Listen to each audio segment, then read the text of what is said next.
Kapag sinabing Sparta, ang agad nating naiisip mabagsik na lugar kung saan ang buong kultura ay nakadisenyo sa pagpuproduce ng mga mandirigma. Dahil doon, pinaniniwalaan na ini-inspect ng mga Spartans ang bawat bagong panganak na bata at tinatapon ang tingin nilang mahihina o ina-identify bilang may disability. Ang notion na yon ay galing mismo sa sikat na passage sa Life of Lycurgus ni Plutarch. Tatagalogin ko na lang, ang mga bagong silang na sanggol ay dinadala sa isang lugar na tinatawag na Lesh, kung saan ang mga elders ng tribo ay opisyal na ini-examine ng mga sanggol kung sila ba ay malulusog at ibabalik ito sa kanilang mga ama. Pero kung may kapansanan o mahina ang bata, ipapadala sila sa tinatawag na apothete, isang lugar sa paanan ng bundok ng Taygetus, sa conviction na ang buhay na umpisa pa lang ay hindi na malusog at malakas ay walang advantage na dala para sa sarili nito o maging sa estado. Nakakamangha na nadiskubre ng mga archaeologists at nahukay ang apothete, ang pit na sinasabi ni Plutarch. Sa paghuhukay nila, nakita nila ang 46 na katawan na mukhang nagmula pa noong 6th at 5th century before Common Era. Ang problema sa physical evidence wala sa mga katawan na yon ang under the age of 18. Kaya inassume nila na ang mga katawan na yon ay galing sa mga kriminal, traidor o preso. So, ayun nga, nahanap ng mga archaeologists ang butas pero walang ebidensya ng mga katawan ng sanggol.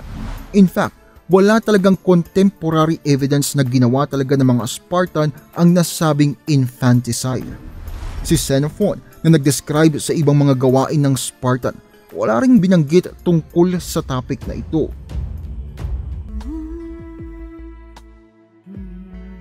So, pwedeng i-assume na nakiparticipate lang ang Sparta sa isang practice na common sa lahat ng Greeks. Ina-assume generally na ang Greek cultures ay nagpa-practice ng infanticide sa iba't ibang dahilan.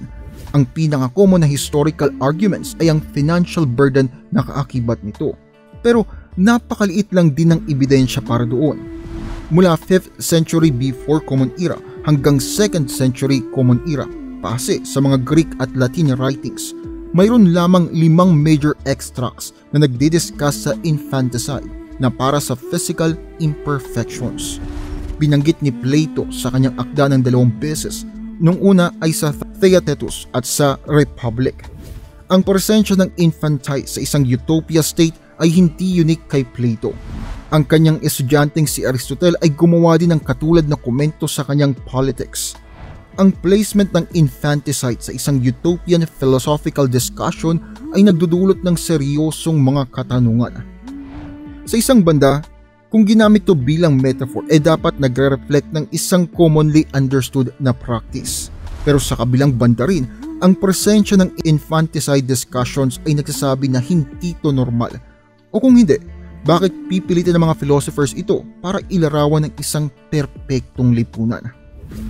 Kaya nga na nabanggit ni Cynthia Patterson noong 1985 sa kanyang libro sa page 123. Pagdating sa posibleng infanticide cases sa ancient Greek world, ito ay mga individual na desisyon na nagaganap sa individual na pagkakataon at ginagawa ng individual na tao. Sila Plato at Aristotle ay gumagawa ng kinukonsider nilang perpektong state at naniniwala sila na necessitated organized infanticide na hindi naman nangyari sa totoong mundo. Ang ika-4 na source ay mula sa quote ni Plutarch na walang sariling problema. Dapat ding tandaan na ang gawang pinaglabasan noon, ang Life of Lycurgus, ay semi-mythical in nature at nagde-describe sa isang utopia na gawa ang Sparta paase sa tradisyon. Ito ay kwento kung saan siya mismo ay medyo skeptical. Concerning Lycurgus the lawgiver, in general, nothing can be said which is not disputed. Ang final source ay nagmula kay Soranus sa kanyang 2nd century Common Era manual na gynecology na naglista ng set of criteria na ginagamit ng midwife para mahusgahan ang suitability ng bagong silang. Kung ang husga ay pumalya ang bata sa mga physical requirements, nirerekomendang wag na ibalik ito. Yun ang pinaka-direct evidence na meron tayo sa pagpapractice ng infanticide. Pero may sariling issue yun Ito ay manual na isinulat para sa lalaking pinuno ng tahanan. Kahit na malinaw kung ano ang dapat mangyari, hindi natin pwedeng baliwalain na may mga mag-asawa, lalo na ang lalaki, na gustong magkaanak. Ang criteria na ginawa ni Soranos ay subjective, lalo na sa newborn at especially pagdating sa unang silang na anak ng mag-asawa. Huwag nating isipin ng mga ancient Greeks ay walang awa na lang papatay ng kanilang anak nang hindi nagdadalawang isip. Kung ebidensya man to, ito ay suwestyon na binibigay sa pinuno ng tahanan. Pero ang advice na wag nang ibalik ang bata ay hindi naman automatically papatay na ang bata. Kumbaga, i-dispose lang ang bata, ipapaampon siguro o kung ano man. Pero sabi nga ni Sue Blundell, wala naman daw talagang direct evidence na nangyari yun sa totoong buhay. Ang mitolohiya na ang Spartan state ay hinuhusgahan ng mga bagong silang na sanggol ay baka ganun lang talaga, isang mitolohiya lang. Walang contemporary evidence na sumusuporta doon.